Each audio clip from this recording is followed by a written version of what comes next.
அழைக்கும் நாதா.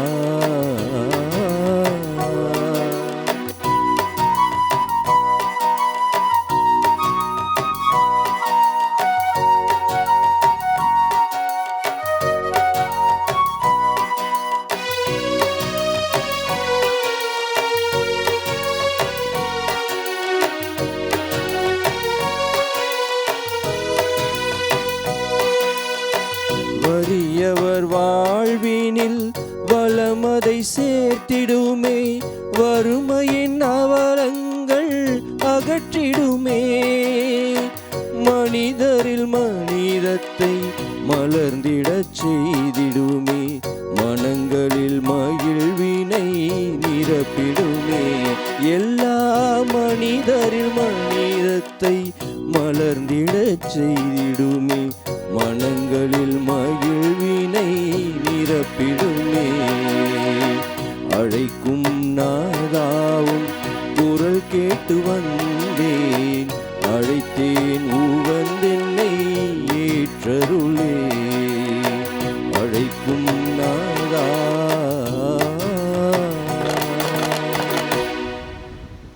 இன்றைய திருப்பலியானது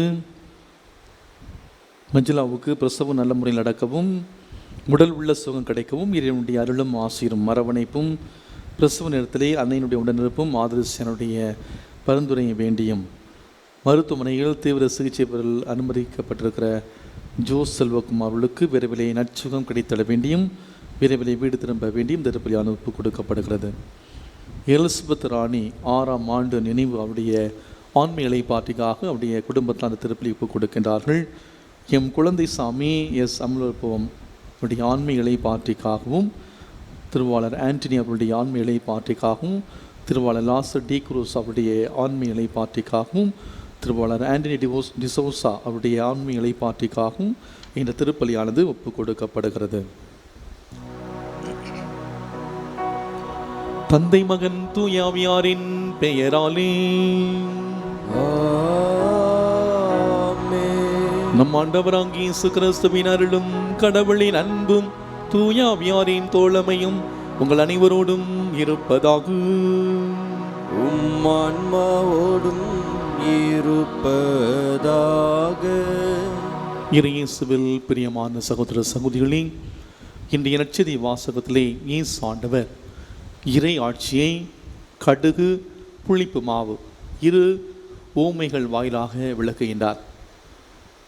இறை ஆட்சி என்பது இந்த மண்ணிலே நாம் வாழ்கிற பொழுது நீதி, உண்மை, சமத்துவம், சகோதரத்துவம் போன்ற அந்த மதிப்பீடுகளை நாம் நம்முடைய வாழ்விலே வாழ்ந்து காட்டுவது. ஆக இந்திய நாளிலே இந்த இறை ஆட்சியின் மதிப்பீடுகளை நம்முடைய வாழ்விலே நாம் வாழ்ந்து காட்ட தவறிய அந்த நேரங்களில் நாம் நினைத்து பார்த்து ஆண்டவருடைய மன்னிப்பை பெற்றுக்கொள்வோம். இல்லாமல்ல இறைவனிடமும் சகோதர சகோதரிகளிடமும் நான் பாவியனை ஏற்றுக்கொள்கின்றேன். ஏனெனில் என் சிந்தனையாலும் சொல்லாலும் செயலாலும் கடமையில் தவறியதாலும் பாவங்கள் பல செய்தேன்.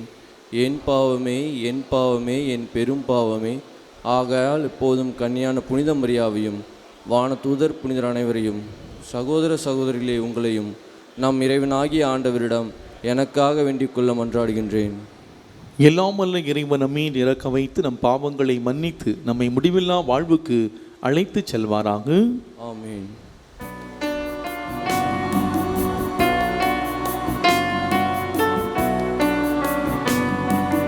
ஆண்டவரே இரக்கமாயிரும். ஆண்டவரே இரக்கமாயிரும். கிறிஸ்துவே இரக்கமாயிரும். கிறிஸ்துவே இரக்கமாயிரும். ஆண்டவரே இரக்கமாயிரும். இரக்கமாயிரும். இரக்கமாயிரும்.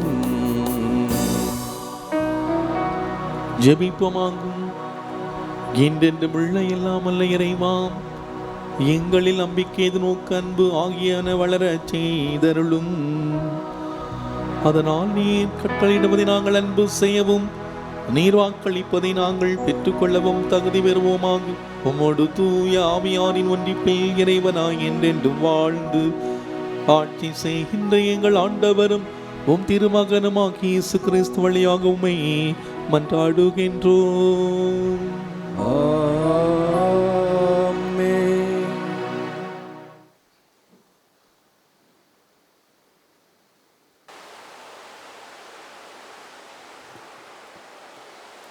முதல் வாசகம்.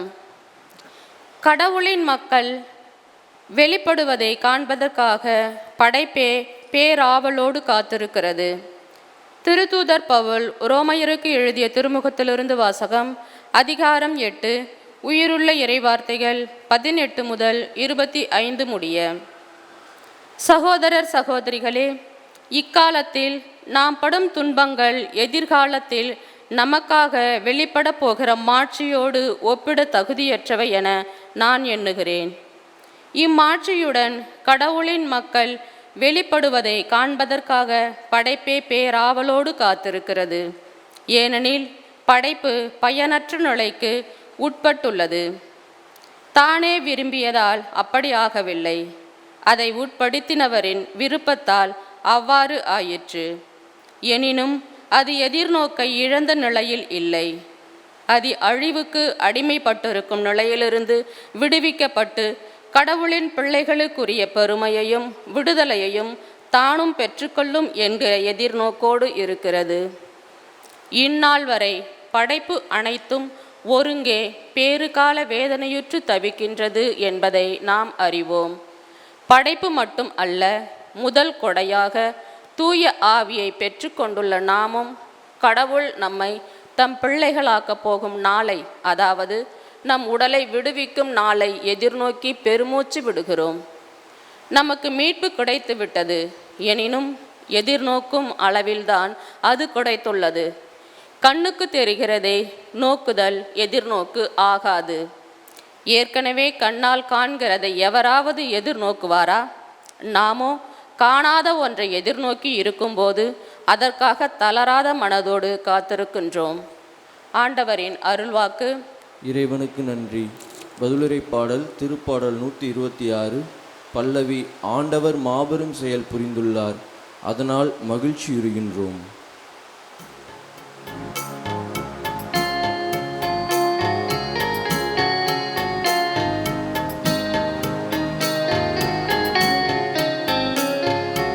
ஆண்டவர் மாபெரும் செயல் புரிந்துள்ளார், அதனால் மகிழ்ச்சியுறுகின்றோம். ஆண்டவர் மாபெரும் செயல் புரிந்துள்ளார், அதனால் மகிழ்ச்சியுறுகின்றோம். சீயோனின் அடிமை நிலையை ஆண்டவர் மாற்றின போது நாம் ஏதோ கனவு கண்டவர் போல இருந்தோம். அப்பொழுது நமது முகத்தில் மகிழ்ச்சி காணப்பட்டது, நாவில் களிப்பாரவாரம் எழுந்தது. ஆண்டவர் மாபெரும் செயல் புரிந்துள்ளார், அதனால் மகிழ்ச்சியுறுகின்றோம். ஆண்டவர் மாபெரும் செயல் புரிந்துள்ளார், அதனால் மகிழ்ச்சியுறுகின்றோம். ஆண்டவர் அவர்களுக்கு மாபெரும் செயல் புரிந்தார் என்று பிற இனத்தார் தங்களுக்குள்ளில் பேசிக் கொண்டனர். ஆண்டவர் நமக்கு மாபெரும் செயல் புரிந்துள்ளார், அதனால் நாம் பெருமகிழ்ச்சி அடைகின்றோம். ஆண்டவர் மாபெரும் செயல் புரிந்துள்ளார், அதனால் மகிழ்ச்சியுறுகின்றோம். ஆண்டவர் மாபெரும் செயல் புரிந்துள்ளார், அதனால் மகிழ்ச்சியுறுகின்றோம். விதை எடுத்து செல்லும் போது அழுகையோடு செல்கின்றார்கள். அரிகளை சுமந்து வரும்போது வரும்போதும் அக்களிப்போடு வருவார்கள். ஆண்டவர் மாபெரும் செயல் புரிந்துள்ளார், அதனால் மகிழ்ச்சியுறுகின்றோம். ஆண்டவர் மாபெரும் செயல் புரிந்துள்ளார், அதனால் மகிழ்ச்சியுறுகின்றோம்.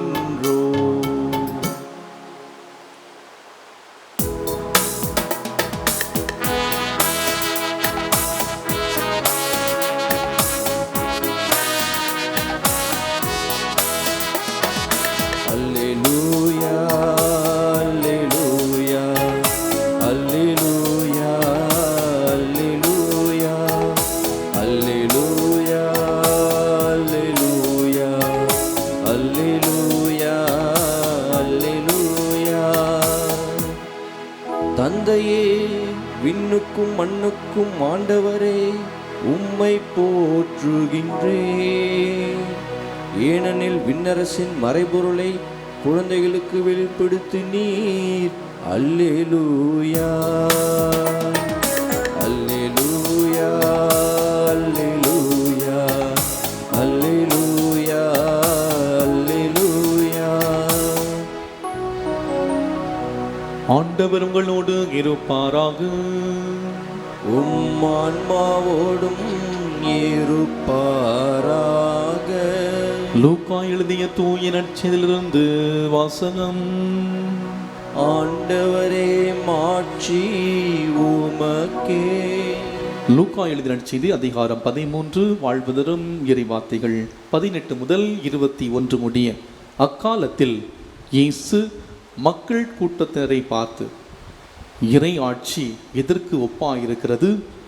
அதை நான் எதற்கு ஒப்பிடுவேன்? அது ஒரு கடுகு விதைக்கு ஒப்பாகும். ஒருவர் அதை எடுத்து தம் தோட்டத்தில் இட்டார். அது வளர்ந்து மரமாயிற்று. வானத்து பறவைகள் அதன் கிளைகளில் தங்கின என்று கூறினார். மீண்டும் அவர், இறை ஆட்சியை எதற்கு ஒப்பிடுவேன்? அது புளிப்பு மாவுக்கு ஒப்பாகும். பெண் ஒருவர் அதை எடுத்து 3 மரக்கால் மாவில் பிசைந்து வைத்தார். மாவு முழுவதும் புளிப்பேறியது என்றார். ஆண்டவரின் அருள்வாக்கு.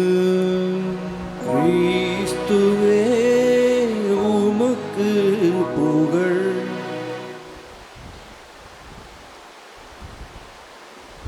சின்ன செயலில் கூட உண்மையாக இருங்கள், ஏனெனில் அதில்தான் நம்முடைய பலம் அடங்கியிருக்கிறது. சின்ன செயலில் கூட உண்மையாய் நேர்மையாயிருங்கள், ஏனென்றால் அதில்தான் நம்முடைய பலமே அடங்கியிருக்கிறது. All big things are happening from very small things. இறையேசுவில் அன்புக்குரியவர்களே, இந்த நற்செய்தி வாசகத்திலே இயேசு ஆண்டவர் இறை ஆட்சியை 2 ஊமைகளுக்கு ஒப்பிட்டு அழகாக விளக்குகின்றார். கடுகு விதை, புளிப்பு மாவு. இறை ஆட்சினா என்ன? இறை ஆட்சி என்பது இயேசுவின் இலக்கு. இறை ஆட்சி என்பது அவருடைய நற்செய்தி பணியினுடைய நிறைவு. இதுதான் இயேசு இந்த உலகத்திற்கு கொண்டு வந்த நற்செய்தியும் புதிய ஆட்சி முறையும். இந்த இறை ஆட்சியை இன்றைய நற்செய்தி வாசகத்திலே இயேசு ஆண்டவர் 2 ஊமைகள் வழியாக விளக்குகின்றார். இந்த 2ஐயும் உற்று நோக்கினால் இந்த 2மே மிக சிறியதாக இருந்து பெரியதாக மாறியதாக குறித்து காட்டுகிறது. ஆனால் இந்த 2 ஊமைகளும் இறையாட்சியை 2 வெவ்வேறு கோணங்களிலே எடுத்துரைக்கின்றது. நான் உங்கள்கிட்ட ஒரு கேள்வி கேட்க வருவேன். இறையாட்சினா என்ன? இறையாட்சினா என்ன?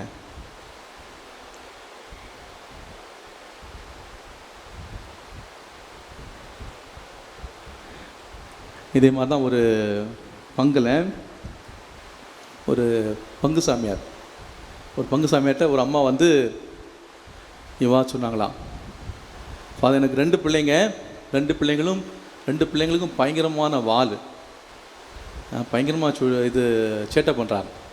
அதனால் நான் அடுத்த முறை ஞாயிற்றுக்கிழமைக்கு பூசை கூப்பிட்டு வரும்போது அவங்கள கூப்பிட்டு 4 கேள்வி கேளுங்க ஃபாதர் அப்படின்னு சொன்னாங்களாம். ஃபாதரும் ஒத்துக்கிட்டார். அதே மாதிரி பிள்ளைங்க வந்தாங்க. இந்த அம்மா வந்து இந்த வாரம் முழுசும் அந்த பிள்ளைங்களை மிரட்டி வச்சுருந்தாங்க. வந்தாங்க, இந்த ஃபாதர் வந்து இவங்க 2 பேரையும் தனியாக கூப்பிட்டு வந்து முதல்ல மூத்த பையனை ரூமில் கூப்பிட்டு போய் சேரில் உட்கார வச்சு அவன்கிட்ட வந்து நான் அவன்கிட்ட கேள்வி கேட்க போகிறேன்னு சொல்லிட்டு ஆரம்பித்தாராம். இந்த கேள்வி தான் கேட்டாராம், தம்பி இறையாட்சின்னு என்னன்னு கேட்டாராம். அந்த பையன் வந்து ஒரு மாதிரி ஃபாதரை மேலேருந்து கீழே பார்த்தானா, டே உன்னிட்ட தான்டா கேட்குறேன் இறையாட்சின்னு என்ன, அவன் முறைக்க ஆரம்பித்தானா. டே உன்னிட்ட தான்டா கேட்குறேன் இறையாட்சின்னு என்ன அப்படின்னு சொல்லிட்டு சத்தமாக கேட்டாராம். இந்த பையனுக்கு பயங்கரமான பயம்னா அப்படி ஒரு பயம். சேர்லேருந்து இறங்கி வெளியே வந்து ரூமுக்கு வெளியே வந்தால் தம்பி வெளியே இருக்கிறான். தம்பிகிட்ட சொல்கிறான், இந்த சாமியார் பயங்கரமான வில்லங்கமான சாமியார் இருக்கிறார், ஏதோ இறையாட்சியாம், நம்ம அம்மாச்சியை பற்றி கேள்விப்பட்டிருக்கிறோம், அப்பாச்சியை பற்றி கேள்விப்பட்டிருக்கிறோம், ஏன் விஜயுடைய திருப்பாச்சியை பற்றி கூட கேள்விப்பட்டிருக்கிறோம், ஆனால் இறையாட்சியாம், இந்த இறையாட்சி எங்கேயோ தொலைச்சிட்டு என்னட்ட வந்து இறையாட்சி எங்கடா இறையாட்சி எங்கடான்னு இந்த சாமியார் ஏன் உயிர் எடுக்கிறாரு, நம்ம இங்கே இருந்தால் நமக்கு ஆபத்து, நம்ம எஸ்கேப் ஆயிடணும் அப்படின்னு சொல்லிட்டு அங்கே இடத்துலேருந்து ஓடி போயிட்டாங்களாம். அன்புக்கிறவர்களே, இது ஒரு நகைச்சுவையை போல் இந்த இது இருந்தால் கூட உண்மையிலேயே இந்த இறையாட்சினா என்ன என்ற அந்த கேள்வியை இன்று நாம் கேட்டு பார்க்க நாம் கடமைப்பட்டிருக்கிறோம். பல நேரங்களிலே இந்த சிறுவனை போல் தான் நினைக்கிறோம், ஏதோ இந்த இறையாட்சி என்பது ஒரு பொருள் அல்லது மண்ணிலிருந்து வேறுபட்ட மாறுபட்ட ஒன்றாக, அல்லது இந்த மண்டகத்திலே வாழும் மனிதர்களுக்கும் இறையாட்சிக்கும் சம்பந்தமே இல்லாதது போல பல நேரங்களிலே நாம் உணர்ந்திருக்கலாம். அப்படி என்றால் இறையாட்சினா என்ன? இறையாட்சி என்பது இறைவனுடைய சிறப்பான ஆட்சி முறை. இறைவனுடைய ஆட்சி என்பது உண்மை, நேர்மை, நீதி, சமத்துவம், அன்பு, மன்னிப்பு, சமாதானம், புரிந்து கொள்ளுதல், ஏற்றுக்கொள்ளுதல், பாவிகளை மன்னித்தல், இது போன்ற குண அதிசயங்களையும் சிறப்பான அதிசயங்களையும் ஒரு சில நபர்களிடம் மட்டுமல்ல உலகில் உள்ள அத்தனை மனிதர்களிடம் கொண்டு செல்வதுதான் நம்முடைய வாழ்க்கை முறைதான் இறையாட்சி. நம்முடைய வாழ் மூலமாக மற்றவருக்கு நாம் எடுத்துரைப்பது தான் அந்த இறையாட்சி. எனவே இந்த இறையாட்சி என்பது மன்னக மனிதருக்கும் இறை அரசுக்கும் சம்பந்தமே இல்லை என்பது அல்ல, மாறாக இந்த மண்ணுக்குள் புதைந்து கிடக்கிற அல்லது மனிதருக்குள் புதைந்து கிடைக்கும் விளிம்பங்களை வெளிக்கொணர்வதுதான் இறையாட்சி. இந்த இறையாட்சியை கடுகு விதைக்கும் புளிப்பு மாவுக்கும் இயேசு ஒப்பிடுகின்றார். இந்த 2 உவமைகளையும் வேறுபட்ட கோணங்களிலே கண்ணோட்டங்களிலே அழகாக இயேசு ஆண்டவர் விளக்கி சொல்கின்றார். முதலாவதாக இந்த கடுகு விதை. கடுகு விதை நமக்கு தெரியும், நம்ம பார்த்துருப்போம். அந்த கடுகு விதை வந்து விதைகளிலே மிக சிறியது, ஆனால் இது வளர்ந்தால் மரமாக வளரக்கூடியது. ஒரு கடுகு விதை மரத்தை தோற்றுவிக்கின்ற ஆற்றல் இருக்கிறது என்றால், கண்ணுக்கு தெரியாத விதை ஒரு மிகப்பெரிய மரத்தை உருவாக்குறது என்றால், இறையாட்சியும் அப்படித்தான். இந்த கடுகு விதை போல்தான் இறையாட்சி எங்கே இருக்கிறது என்று சொல்லி கேள்வி எழுப்புவர்களுக்கெல்லாம் ஒரே ஒரு பதில் மட்டும்தான், இறையாட்சி எங்கே இருக்கிறது? நம்மில் இருக்கிறது, நம்மிடம் இருக்கிறது, நம்முடைய குண அதிசயங்கள் இருக்கிறது. அது வளர்வதற்கான எல்லா சாத்தியக்கூறுகள் இருக்கிறது. இப்படி இந்த குண அதிசயங்களை நாம் நல்ல முறையிலே வாழ்ந்தோம் என்றால், மற்றவர்களை விதைத்தோம் என்றால், இந்த இறையாட்சி வளர்ந்து கொண்டிருக்கிறது. கடுகு விதை போல் நம்மிடம் இருக்கக்கூடிய இந்த சிறிய குணங்கள் மற்றவர்களை விதைக்கப்பட்டு அது பெரிய மரமாக மாறுகிறது. ஆக இந்த இறையாட்சி பரவுவதற்கான எல்லா சூழ்நிலைகள் இருக்கின்றன. அப்படிப்பட்ட இந்த இறையாட்சி கடுகு விதையாகத்தான் இந்த மண்ணிலே புதைக்கப்பட்டது. அப்படி என்றால் இறையாட்சி என்பது ஒரு சிறிய கண்ணுக்கு தெரியாத ஒரு விதை. இது வந்து மரமாக கூடிய ஆற்றலையும் வலிமையும் பெற்றது. வளர்ந்து மரமாகிற போது வளர்ந்து பறவைகள் வந்து, வானத்து பறவைகள் வந்து தங்கக்கூடிய ஒரு மாபெரும் மரமாக கிளைகள் பரப்பி வளர்ந்து விரிந்து கிடக்கும் அந்த வானத்து பறவைகள் என்று சொல்லுகிற பொழுது, இறையாட்சி என்பது ஒரு குறிப்பிட்ட இனத்திற்கோ மொழி பேசுபவர்களுக்கோ மனிதர்களுக்கோ அல்லது அந்த இஸ்ரேல் மக்கள் தேர்ந்தெடுக்கப்பட்டவர்கள் என்று சொல்லப்பட்டவர்களுக்கு மட்டும் சொந்தமல்ல, மாறாக இந்த இறை ஆட்சி என்பது உலகத்தில் உள்ள எல்லா மனிதர்களுக்கும் சொந்தமானது. இந்த இறை ஆட்சி சமயங்களை கடந்து, மொழிகளை கடந்து, தேசங்களை கடந்து, ஜாதி வேறுபாடுகளை கடந்து இந்த இறை ஆட்சி என்பது எல்லாருக்குமே பொதுவானது. கடுகு விதை பெரிய மரமாவதை போல சிறியதாக இருந்தாலும் இந்த மண்ணிலை வேரூன்றி மிகப்பெரிய மரமாக வளரக்கூடிய ஒரு மிகப்பெரிய ஆற்றல் பெற்றது. இந்த உலகத்தினுடைய தோற்றத்தை பற்றி அறிவியல் இவ்வாறு சொல்லுகிறது. பிக் பேங் தியரி நாம் எல்லோருமே கேள்விப்பட்டிருக்கிறோம். அதாவது ஒரு அணு உடைந்து பிளக்கப்பட்டு அது இந்த அண்ட சராசரங்களுக்கு விருந்து கிடைப்பதை இந்த பிக் பேங் தேரி வந்து விளக்குகிறார். அப்படி என்றால் சின்ன அணுவிலிருந்து தான் அண்ட சராசரமும், இனியும் சொல்லப்போனால் நாம் பார்க்குற இந்த சூரிய குடும்பங்கள், பல சூரிய குடும்பங்களை போல அந்த பல லட்ச குடும்பங்கள் அண்ட சராசரமாக நம்முடைய அறிவுக்கு எட்டாத வகையில் இந்த உலகத்திலே எங்கும் பறந்து விரிந்து கிடக்கிறது. அது எங்கிருந்து உருவானது என்றால் நமக்கு தெரியும், சின்ன ஒரு அணுவிலிருந்து தான். இன்னும் ஆழமாக இதை நான் சிந்திக்கிற பொழுது நம்முடைய திரு அவை எடுத்துக்கொள்வோம். திரு அவை இயேசு ஆண்டவர் திரு அவையிலே 12 திருத்தூர்களை வைத்து கொண்டுதான் திரு அவையை தோற்றுவித்தார். ஆனால் இன்னைக்கு உலகமெங்கும் பல மில்லியன் மக்கள் இன்னைக்கு வந்து இயேசுவை பின்பற்றக்கூடிய ஒரு மிகப்பெரிய ஒரு அங்கமாக இன்னைக்கு ஒரு சிறிய அளவில் தோற்றுவிக்கப்பட்டது இன்னைக்கு வந்து இருப்பதை நாம் பார்க்குறோம். இப்படி நாம் நிறைய உதாரணங்களை நாம் சொல்லிக்கொண்டு போகலாம். ஆக கடுகு விதை என்ற இறையாட்சி என்பது வலிமை மிக்கது. எப்படி என்றால், இன்று நான் நல்லவனாக இருந்து நீதியை கடைபிடித்து நீதியை பேசுவதால் என்ன நடக்க போகிறது? நம்ம வந்து தத்துவம் பேசுவோம், நான் மட்டும் நல்லவனாக இருந்துட்டா அப்படின்னா ஒரு பெரிய மாற்றம் வந்துட போகுது, நிறைய பேர் சொல்ல கேட்டிருப்போம் இல்லையா? ஆனால் அதுக்கு ஒரு பெரிய ஒரு அர்த்தம் இருக்கிறது. நாம் அந்த கேள்வியை கேட்போம் என்றால் அது தவறான கேள்வி. மாறாக இறையாட்சி என்பது எங்கேயோ ஒரு புள்ளியிலே ஆரம்பித்தாலும் அது உலகம் முழுவதும், உலகத்தை முழுவதுமாக ஆட்கொள்ளக்கூடியது. அடுத்ததாக புளிப்பு மாவு ஓமை. இந்த புளிப்பு மாவு ஓமையை பற்றி இயேசு ஆண்டவர் சொல்லுகிற பொழுது, கைப்பிடி மாவு தான் அந்த புளிப்பு மாவு இல்லையா? நம்ம பெண்களுக்கு தெரியும், இந்த நம்ம வந்து இட்லிக்கு மாவு ஊற வைப்பீங்க, தோசைக்கு மாவாட்டுவீங்க இல்லையா? இவ்வாறு நம்ம வந்து மாவு தயார் செய்கிற பொழுது ஒரு 5 கிலோ மாவு நம்ம வைக்கிறோன்னா அதுக்கு புளிப்புக்கு வந்து இன்னும் 5 கிலோ புளிப்பு மாவு போடுவோமா? போட மாட்டோம் இல்லையா? அதுக்கு ஒரு கைப்பிடி அளவு மாவு தான் நம்ம வந்து சேர்ப்போம் இல்லையா? அந்த கைப்பிடி அளவு மாவு சேர்த்தாலே அடுத்த நாள் அது உணவுக்கு தயாராகிவிடும். ஆக இந்த புளிப்ப மாவை இறை ஆட்சிக்கு ஆண்டவர் இயேசு ஒப்பிட்டு பேசுகிறார் என்றால், புளிப்ப மாவு தன்னுடைய தன்மையை நிலைநிறுத்தி கொள்ளுகிறது, தன்னை அழித்து கொள்வதில்லை. நமக்கு தெரியும், இந்த புளிப்பு மாவு கைப்பிடி மாவை வந்து அந்த 5 கிலோ மாவில் வந்து சேர்க்கிற பொழுது இந்த கைப்பிடி அளவு மாவு வந்து அந்த பெரிய அளவில் இருக்கக்கூடிய மாவை பார்த்து அது வந்து பயப்படுவதில்லை. ஐயோ, மிகப்பெரிய கூட்டம் இருக்கிறது, புதிய மாவு இருக்கிறது, மிகப்பெரிய கூட்டமாக புதிய மாவு இருக்குது என்று சொல்லி தன்னை ஒழித்து கொண்டு கரைத்து கொண்டு தன்னுடைய இயல்பை அந்த கைப்பிடி மாவு இழப்பதில்லை. மாறாக தன்னுடைய தன்மையை, தன்னுடைய இயல்பை, புளிப்பு தன்மையை அந்த இடத்திலும் நிலைநிறுத்தி கொண்டு அந்த மாவு முழுவதுமே அதற்கு உரியதான ஒன்றாக புளிப்பு குணத்தை முழுமையாக அது ஏற்படுத்துகிறது. இந்த இறையாட்சி அப்படித்தான். இறையாட்சி என்பது ஒரு மிகப்பெரிய கூட்டம். இந்த மிகப்பெரிய கூட்டத்தில் தீய சக்திகள், எதிர்ப்பு மனநிலைகள் மிகப்பெரிய தோற்றமாக இருக்கலாம். இறையாட்சி என்பது 10 பேர் 100 பேருக்குள் இருக்கக்கூடியதாக இருக்கலாம். ஆனால் இந்த இறையாட்சி எந்த அளவு வலிமையானது என்றால், இந்த மிகப்பெரிய கூட்டத்தையும் தன்னுடைய இயல்புக்கு ஏற்ப மாற்றக்கூடியது. ஒரு 100 பேர் தீயவர்களாக இருக்கலாம், ஒரே ஒரு மனிதன் மட்டும் நல்லவனாக இருக்கலாம். இந்த 100 பேரையும் மாற்றக்கூடிய ஒரு மிகப்பெரிய வல்லமை யாருக்கு இருக்கிறது? இந்த இறையாட்சிக்கு இருக்கிறது, புளிப்பு மாவுக்கு இருக்கிறது. இயேசு தன்னுடைய 12 சீடர்களை கொண்டு இந்த உலகத்திலே கடுகு விதையாக தன்னை தந்து புளிப்பு மாவாக தன்னை கரைத்து கொண்டார். இன்னைக்கு வந்து கோடிக்கணக்கான மக்களுடைய உள்ளங்களிலே உயிர் பெற்று வாழ்கின்றார்.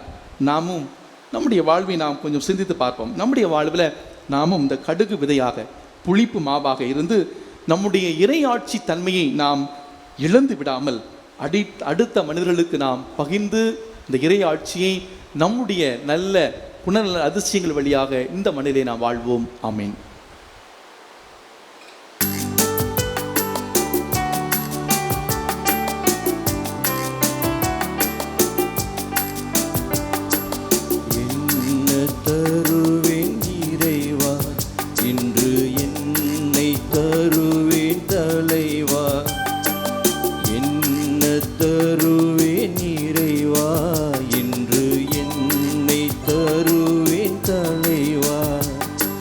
கோடி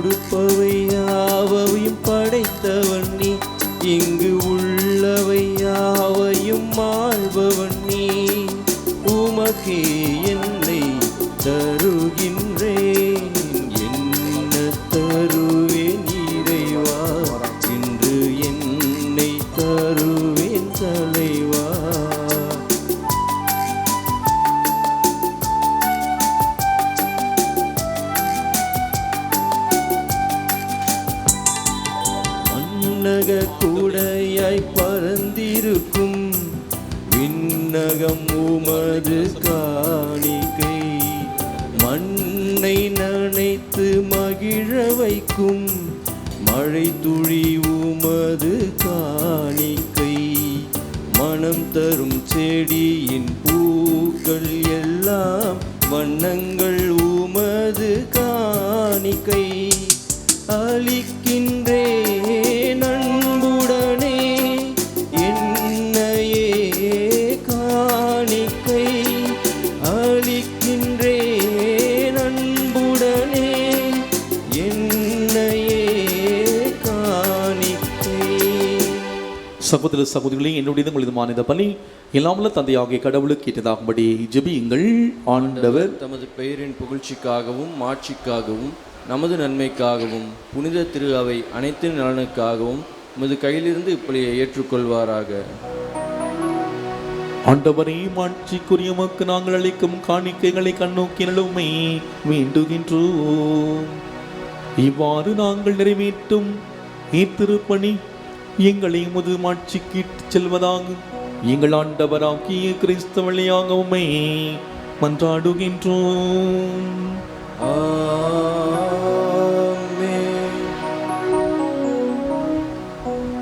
ஆண்டவர் உங்களோடு இருப்பாராக.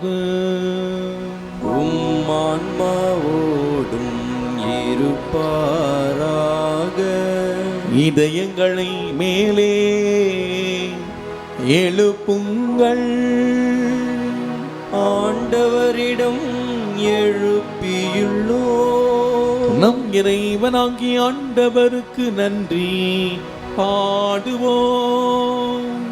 அது தகுதியும் நீதியும் மானதே. ஆண்டவரே, தூயவரான தந்தையே, இன்று உள்ள எல்லாமல்ல இறைவா, என்னாலும் எவ்விடத்திலும் நாங்கள் உமக்கு நன்றி செலுத்துவது மெய்யாகவே தகுதியும் நீதியுமாகும். எங்கள் கடமையும் மீட்புக்குரிய செயலும் ஆகும். ஏனெனில் எங்கள் புகழரை உமக்கு தேவை என்று, ஆயினும் நாங்கள் உமக்கு நன்றி செலுத்துவது உமது அருட்கொடையாலேயே. நாங்கள் உம்மை புகழ்ந்துரைப்பது உமது ஆட்சியை மிகுதிப்படுத்தாது. எனினும் எங்கள் ஆண்டவராகிய கிறிஸ்து வழியாக நாங்கள் மீட்படைய பயன்படுகின்றது.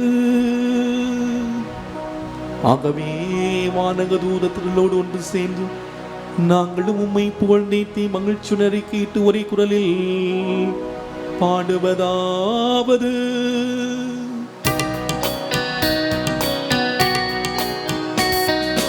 தூயவர் தூயவர் தூயவர், வான் படைகளின் கடவுளாம் ஆண்டவர். விண்ணகமும் மண்ணகமும் உமது மாட்சியால் நிறைந்துள்ளன. உன்னதங்களிலே ஓசன்னா, உன்னதங்களிலே ஓசன்னா. ஆண்டவர் பெயரால் வருகிறவர் ஆசி பெற்றவர். உன்னதங்களிலே ஓசன்னா, உன்னதங்களிலே ஓசன்னா.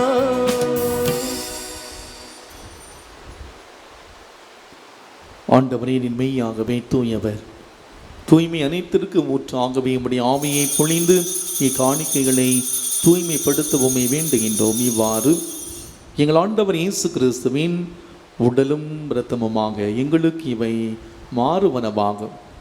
அவர் பாடுபட உளம் கனிந்து தம்மை கையளித்த போது அப்பத்தை எடுத்து நன்றி செலுத்தி அதை பிட்டு தம் சீடர்களுக்கு அளித்து அவர் கூறியதாவது: அனைவரும் இதிலிருந்து பெற்று உண்ணுங்கள், ஏனெனில் இது உங்களுக்காக கையளிக்கப்படும் என் உடல்.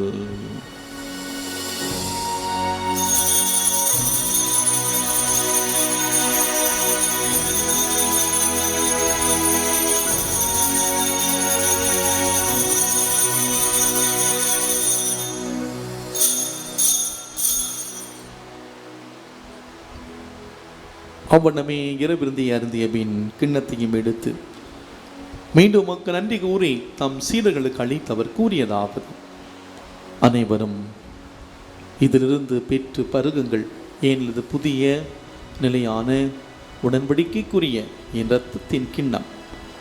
இது பாவ மன்னிப்புக்கென்று உங்களுக்காகவும் பலருக்காகவும் சிந்தப்படும். இதை என் நினைவாக செய்யுங்கள்.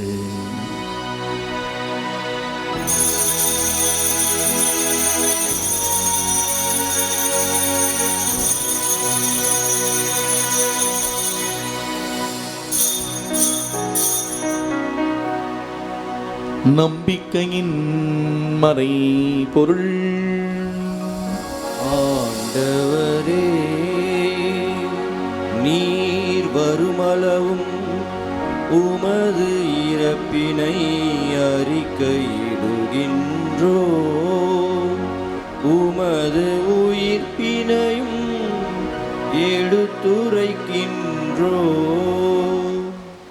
ஆகவே ஆண்டவரே, நாங்கள் கிறிஸ்துவின் இறப்பினையும் உயிர்ப்பினை நினைகூர்ந்து வாழ்வதரும் அப்பத்தையும் மீட்பளிக்கும் கிண்ணத்தை ஒப்புக் கொடுக்கின்றோம். உம் திரும்ப நின்று ஊழியம் புரிய தகுந்தவர்களை ஏற்றுக்கொண்டீர், எனவே உமக்கு நன்றி செலுத்துகின்றோம். மேலும் கிறிஸ்துவின் உடலிலும் இரத்தத்திலும் பங்கு கொள்ளும் எங்களை தூய் ஆவியார் ஒன்று சேர்க்க வேண்டுமென உம்மை தாழ்மையுடன் மன்றாடுகின்றோம். ஆண்டவரே, உலகமெங்கும் பரவியிருக்கும் ஒரு திரு அவையை நினைகூர்ந்திருளும். எங்கள் திருத்தந்தை பிரான்சிஸ், எங்கள் ஆய நீதிநாதன், எல்லா திருநிலையாகிய அனைவரோடும் உடைய திரு அவை அன்பில் நிறைவு பெறச் செய்திருளும். மேலும் உயிர்த்தெழும் எதிர்நோக்குடன் தொழில் கொள்ளும் எங்கள் சகோதர சகோதரிகளையும் இறந்தோர் அனைவரையும் இரக்கத்துடன் நினைகூர்ந்து உமது திருமுக ஒளியினுள் ஏற்றள்ளும். எங்கள் அனைவர் மீதும் இரக்கமாயிரும். கடவுளின் கன்னித்தாயான புனித மரியா, அப்படி கணவரான புனித யோசேப்பு, புனித திருத்தூதர்கள், இவ்வுலகில் மூக்குவந்தவராக இருந்த ஆகிய புனிதர்கள் அனைவருடனும் நாங்கள் நினைவாழ்வில் பங்கு கொள்ளும் தகுதி பெற்று உம் திருமகன் இயேசு கிறிஸ்து வழியாக உம்மை புகழ்ந்தேத்தும் வரமருள உம்மை மன்றாடுகின்றோம்.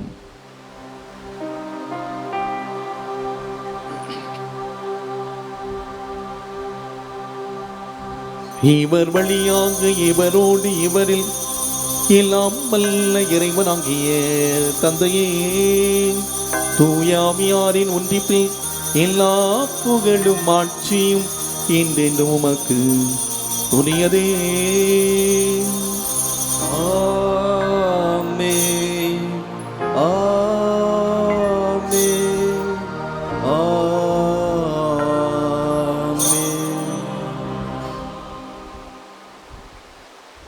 மீட்பரின் கட்டளையால் கற்பிக்கப்பட்டு எரிய படிப்பணியால் பயிற்சி பெற்ற நாம் துணிந்து சொல்லுவோம்: விண்ணுலகில் எங்கள் தந்தையே, உமது பெயர் தூயதென போற்ற பெருக, உமது ஆட்சி வருக, உமது திருவுளம் விண்ணுலகில் நிறைவேறுவது போல மண்ணுலகிலும் நிறைவேறுக. எங்கள் அன்றாட உணவை இன்று எங்களுக்கு தாரும். எங்களுக்கு எதிராக குற்றம் செய்வோரை நாங்கள் மன்னிப்பது போல எங்கள் குற்றங்களை மன்னியும். எங்களை சோதனையில் விழவிடாதேயும், தீமையிலிருந்து எங்களை விடுவித்தருளும். ஆண்டவரே, தீமை அனைத்திலிருந்தும் எங்களை விடுவித்து எங்கள் வாழ்நாளில் அமைதியை கனிவுடன் அருள உம்மை மன்றாடுகின்றோம். உமது இரக்கத்தின் உதவியால் நாங்கள் எல்லா பாவத்திலிருந்து எப்போதும் விடுதலை பெற்று யாதொரு கலக்கமுமின்றி நலமாயிருப்போமாக. நாங்கள் எதிர்நோக்கி இருக்கும் பேன்பத்திற்காகவும் மீட்பராகிய இயேசு கிறிஸ்துவின் வருகைக்காகவும் காத்திருக்கின்றோம். ஏனெனில் ஆட்சியும் வல்லமையும் மாட்சியும் என்றென்றும் உமதே. ஆண்டவர் இயேசு கிறிஸ்துவே, அமைதி உங்களுக்கு விட்டுச் செல்கிறேன், என் அமைதி உங்களுக்கு அளிக்கிறேன் என்று உம் திருத்தூதர்களுக்கு மொழிந்தீர். எங்கள் பாவங்களை பாராமல் உமது திரு அவை நம்பிக்கையை கண்ணோக்கி உமது திருவுளத்திற்கு ஏற்பதற்கு அமைதியும் ஒற்றுமை அளித்தல்வீராக. என்றென்று வாழ்ந்து ஆட்சி செய்கின்றவர் நீரே. ஆமென். ஆண்டவருடைய அமைதி உங்களோடு என்றும் இருப்பதாக. உம் ஆன்மாவோடும் இருப்பதாக. ஆண்டவர் இந்த பலிபீடத்தில் தரக்கூடிய அமைதியை ஒருவர் மற்றோடு மகிழ்ச்சியோடு அறிவித்து மகிழ்வோம். சமாதானம்.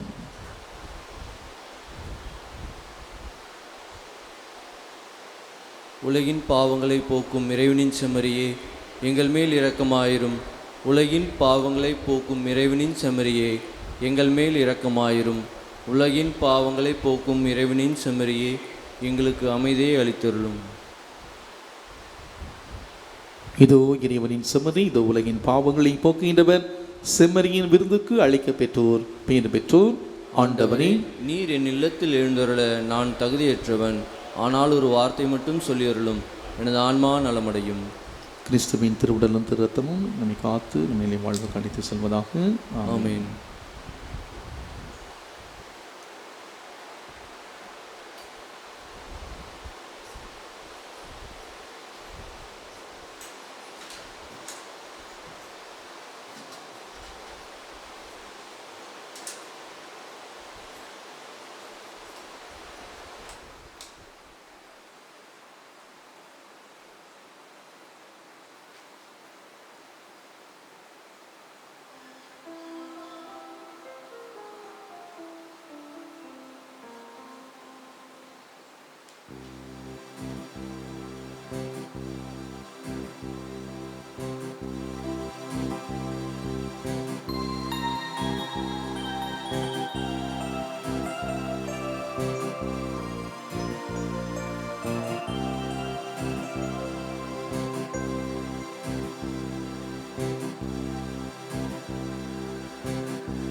ஜெபம். கிறிஸ்துவின் ஆன்மாவே என்னை புனிதப்படுத்தும். கிறிஸ்துவின் திருவுடலே என்னை மீட்டருளும். கிறிஸ்துவின் திரு ரத்தமே என்னை நிறைவித்தருளும். கிறிஸ்துவின் விழாவிலிருந்து வந்த திருநீரே என்னை கழுவியருளும். கிறிஸ்துவின் திருப்பாடுகளே என்னை திடப்படுத்துங்கள். ஓ நல்ல இயேசுவே, எனக்கு செவிசாய்த்தருளும். உமது திருக்காயங்களுக்குள்ளே என்னை மறைத்தருளும். உம்மை விட்டு ஒருபோதும் என்னை பிரிய விடாதேயும். தீய எதிரியிடம் இருந்து என்னை காத்தருளும். என் மரண நேரத்தில் நீர் என்னை அழைத்து உம்முடைய புனிதர்களோடு எக்காலமும் உம்மை புகழ எனக்கு வரமருளும். ஆமீன். கிறிஸ்து நமக்காக தம்மை நறுமணம் வீசும் பலியாக கடவுளுக்கு ஒப்பு கொடுத்து நம்மை அன்பு செய்தார். ஜெபிப்போமாக. ஆண்டவரே, உம் அருளுடையாளங்கள் தமிழ் கொண்டிருக்கும் அருள் எங்களில் நிறைவு பெற செய்தலுமை வேண்டுகின்றோம். அதனால் இப்போது அடையாள முறையில் கொண்டாடுவதை நாங்கள் உண்மையாகவே பெற்றுக்கொள்வோமாக. எங்கள் ஆண்டவராகிய கிறிஸ்து வழியாக உம்மை மன்றாடுகின்றோம். ஆண்டவர் உங்களோடு இருப்பாராக. உம் ஆன்மாவோடும் இருப்பாராக. எல்லாம் வல்ல இறைவன் தந்தை, மகன், தூயாவியார் நமக்கு ஆசீர் வழங்குவாராக.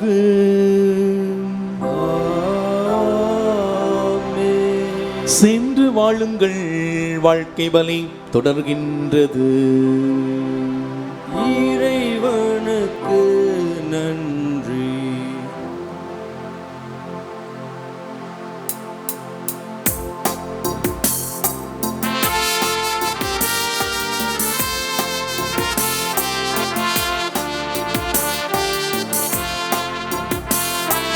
ராஜாதி ராஜனே,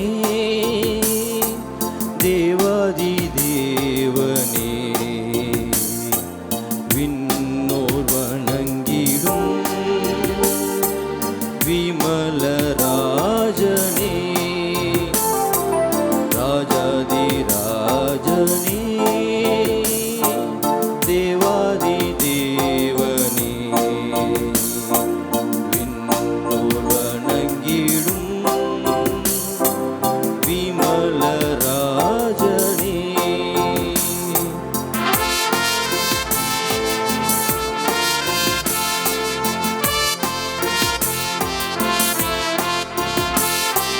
பாவத்தை போக்கவே பாரினில் வந்தாயே, சாபத்தை நீக்கையே மானிடனாயானாய். பாவத்தை போக்கவே பாரினில் வந்தாய், சாபத்தை நீக்கவே மானிடனாயானாய். ராஜாதி ராஜனே, தேவாதி தேவனே, போற்றி துதித்து பாடிடுவோம். ராஜாதி ராஜனே, தேவாதி தேவனே, போற்றி நாளும் துதித்துவோம். ராஜாதி ராஜனே, தேவாதி தேவனே, விண்ணோர் வணங்கிடும் விமல ராஜனே. தந்தை, மகன், தூயாவின் பெயராலே ஆமீன். கிறிஸ்து ராஜா வாழ்க. உம்முடைய ராஜ்யம் வருக. மரியே வாழ்க.